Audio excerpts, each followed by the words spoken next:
Next question to ahise, if the RBI decides to adopt an expansionist monetary policy, expansionist mane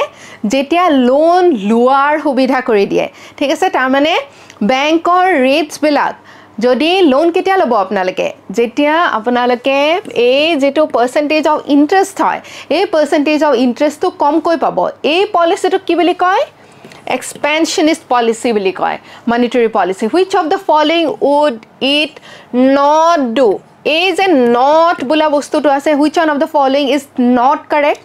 কেতিয়াবা কি হয় আমাৰ subconscious মাইন্ডটোৱে এই নটটো দেখি নাপায় আৰু আপোনালোকে প্ৰশ্নটো উত্তৰ কৰি পেলে আপোনালোকে জানে উত্তৰটো কিন্তু আপোনালোকে এই কথাটো মন নকৰাৰ কাৰণে বহু সময়ত আপোনালোকৰ ভুল হয় ৰিড ভেৰি কেয়াৰফুলি আৰু যদি এনেকুৱা ধৰণৰ কিবা ওয়াৰ্ড আছে নট কাৰেক্ট নে কাৰেক্ট তেতিয়া আপোনালোকৰ সিলি মিস্টেক নহয়